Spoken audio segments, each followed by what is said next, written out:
बात करने वाले हैं Vinoba Bhave university political science semester 6 core 13 का इम्पोर्टेंट क्वेश्चन जो आपका एग्जाम में आने वाला है। इम्पोर्टेंट क्वेश्चन इसमें है, नागरिकता से आप क्या समझते हैं? नागरिकता के विभिन्न सिद्धांतों का वर्णन करें। तो सबसे पहले हम जानेंगे नागरिकता। नागरिकता के बारे में सबसे पहले आपको जानना है, जिसमें हम साधारण भाषा में कहें कि नागरिकता सभी व्यक्ति किसी न किसी राज्य, किसी न किसी देश का नागरिक होता है। नागरिकता के बिना मनुष्य का जीवन संभव नहीं है। इसी तरह हम सबसे पहले सब पॉइंट पर पॉइंट लिखेंगे, जिसमें आपको पॉइंट को ध्यान में रखना जरूरी है, क्योंकि पॉइंट से अगर आप लिखेंगे तो एग्जामिनर जो एग्ज़ाम को जांच करते हैं वो आपको अच्छे मार्क्स देंगे और कॉपी भी देखने में अच्छा लगेगा। तो चलिए हम देखते हैं नागरिकता किसे कहते हैं। तो नागरिकता देके उसमें डैश देंगे। नागरिकता वह स्थिति है जिसमें समाज के सभी कामों में सम्मिलित होता है, अर्थात जिसमें कोई व्यक्ति राजनीतिक समुदाय, राज्य का पूर्ण और उत्तरदायी सदस्य बनता है। एक तरह से राज्य की सदस्यता को ही नागरिकता कहते हैं। यानी हम साधारण भाषा में समझते हैं कि नागरिकता वह स्थिति है जिसमें समाज के सभी कामों में किसी न किसी तरह से सम्मिलित होता है, यानी किसी न किसी तरह से भाग लेता है। यानी नागरिक जिस राज्य में निवास करता है वह वहाँ के सभी कामों में किसी न किसी प्रत्यक्ष या अप्रत्यक्ष तरीका से भाग लेता है, उसे हम नागरिकता कहते हैं। एक तरह से हम कह सकते हैं कि राज्य की सदस्यता को ही नागरिकता कहते हैं।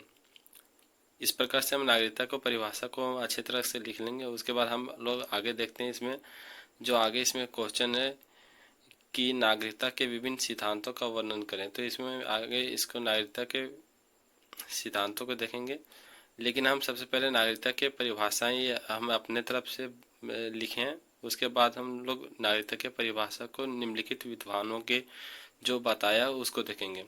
तो आगे का पॉइंट है, विभिन्न विद्वानों ने नागरिकता का विभिन्न परिभाषा दिया है, जिसमें सबसे पहला पॉइंट देखेंगे अरस्तु के अनुसार नागरिकता वह है जो किसी राज्य का नगर के किसी विचारणीय कार्य अधिकारियों या अपना मुखिया के चुनाव में भाग लेता है। अन्य अरस्तु के अनुसार यह कहना चाहता है कि नागरिकता वह है जिसमें नगर, राज्य या किसी भी सरकारी या सरकारी कार्य में अधिकारी या अधिकारी कार्य में मुखिया या राजा को चुनाव में भाग लेता है, उसे हम नागरिकता कहते हैं। आगे का पॉइंट देखेंगे लॉस्की के अनुसार लॉस्की ने नागरिकता का क्या परिभाषा दिया है। तो देखते हैं हम आगे का पॉइंट। लॉस्की के अनुसार अपनी शिक्षित बुद्धि को लोकहित के लिए प्रयुक्त करना ही नागरिकता कहलाता है। यानी कि साधारण भाषा में हम देखते हैं कि लॉस्की यह कहना चाहते हैं कि जो मनुष्य शिक्षित होता है वह, या फिर कोई मनुष्य बुद्धिमान होता है, वह लोकहित यानी कि जनहित के लिए जो मतलब कार्य करता है वह नागरिकता कहलाता है। आगे का पॉइंट देखेंगे बेटल के अनुसार नागरिकता समाज का एक सदस्य है जो समाज के सभी कार्य सत्ता के अधीन और सभी लोगों के बराबर का अधिकारी होते हैं। यानी कि बेटल के अनुसार यह कहना चाहता है कि जो नागरिकता होता है वह समाज का एक सदस्य होता है जो लोगों के बराबर अधिकारी होता है, यानी कि समाज में उसका समान अधिकार होता है। आगे का पॉइंट देखेंगे ब्लैकवेल के अनुसार। ब्लैकवेल नागरिकता के संबंध में क्या कहना चाहता है। नागरिकता का आशय यह एक राज्य की पूर्ण और विश्वसनीयता पूर्ण शक्ति है। यानी ब्लैकवेल के अनुसार यह कहना चाहता है कि नागरिकता उसे हम कह सकते हैं जो मतलब किसी राज्य को पूर्ण मतलब विश्वास के साथ रहता हो, यानी राज्य के कार्य शक्ति में मतलब पूरा यह हम योगदान निभाता हो। आगे का पॉइंट देखेंगे नागरिकता के विभिन्न सिद्धांत क्या है। नागरिकता के विभिन्न सिद्धांत इस प्रकार है, जिसमें सबसे पहला पॉइंट देखेंगे उदारवादी सिद्धांत। यह सिद्धांत नागरिकों के पक्ष में होता है और इसका मानना था कि नागरिकों को अधिक से अधिक अधिकार दिया जाना चाहिए, और यह भी कहता है कि सभी नागरिक को समान अधिकार दिया जाना चाहिए। यानी उदारवादी सिद्धांत का साधारण भाषा में हम समझते हैं कि यह नागरिकों के पक्ष में होता है, यानी कि इसे नागरिकों का जो होता है विकास होता है, नागरिकों का जो होता है फायदा होता है, या नागरिकों के अधिकार ज़्यादा से ज़्यादा इससे नागरिकों का अधिकार दिया जाता है और या नागरिकों के समान अधिकार दिया जाता है। अगला पॉइंट देखेंगे हम लोग, स्वच्छतंत्रवादी सिद्धांत।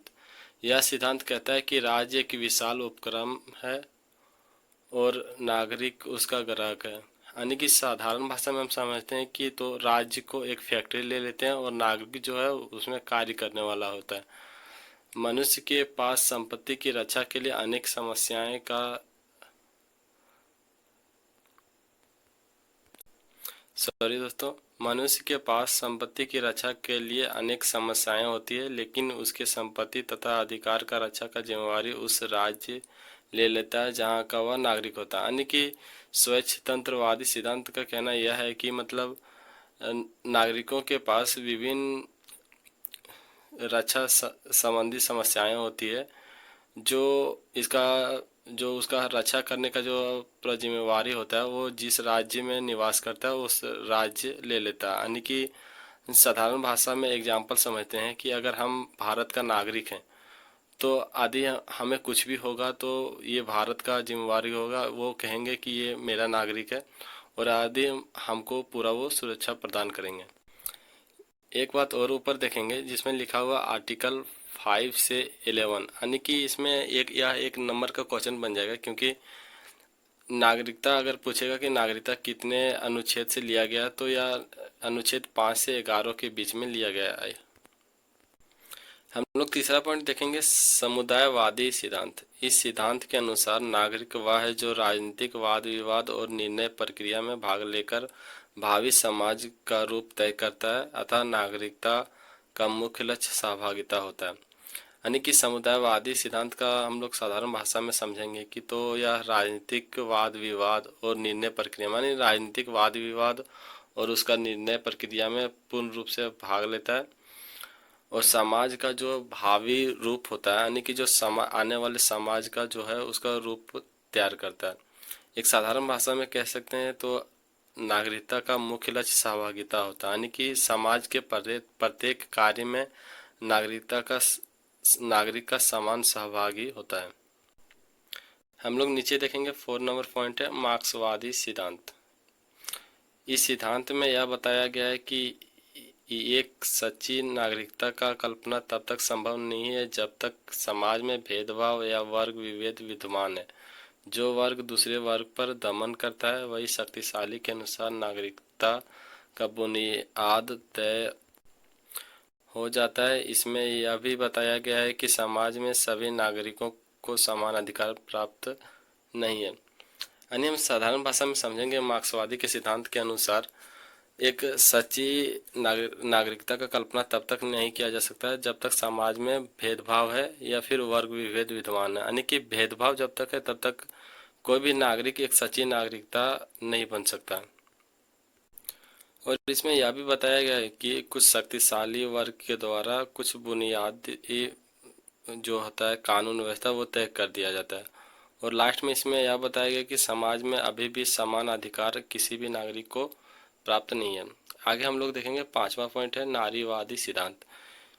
तो इसमें देखेंगे इसके अनुसार से समाज में नारीवादी को कम अधिकार प्राप्त है, इसलिए समाज में ये सिद्धांत नारी पुरुषों के बीच समानता लाने का बात करता है। यानी हम साधारण भाषा में समझेंगे तो इसमें नारीवादी सिद्धांत में तो हम लोग देखते हैं कि महिलाओं को पुरुषों की अपेक्षा कम अधिकार दिया जाता है, जिसमें से नारीवादी सिद्धांत के अनुसार पुरुषों और महिलाओं के बीच समान अधिकार को बढ़ावा देना है।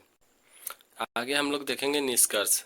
तो दोस्तों आप लोग को सबसे पहले इतना ही नहीं लिखना है, इसमें जो हम पॉइंट बताएं उस पॉइंट को और भी ज़्यादा लिखना है, क्योंकि आप लोग जो है लास्ट सेमेस्टर ग्रेजुएशन का लास्ट सेमेस्टर का एग्ज़ाम लिख रहे हैं और इतना अगर लिखेंगे तो बहुत कम मार्क्स दिया जाएगा और बहुत ही मतलब कम नंबर दिया जाएगा। इसलिए आप लोग को इसको ज़्यादा ही लिखना है। जो पॉइंट है सबसे पहले उस पॉइंट को नोटिस करना है और पॉइंट को ध्यान में रखना है, क्योंकि अगर आपको पॉइंट याद रहेगा तो पॉइंट से आप बहुत कुछ लिख सकते हैं। इसलिए आपको पॉइंट को याद रखिएगा। और सबसे पहला बात इसमें यह ध्यान रखना है कि इसमें सबसे लास्ट में निष्कर्ष लिखना बहुत ज़रूरी है, क्योंकि निष्कर्ष से ही आपका जो है कितना सही और कितना गलत क्या लिखें या फिर आगे आप क्या लिखें ये जानकारी उसको मिलता है और अच्छा समझता है। एग्जामिनर जो जो कॉपी का जांच करता है वो जानता मतलब ये समझता है कि जो स्टूडेंट है वो अच्छे से पढ़ के आया।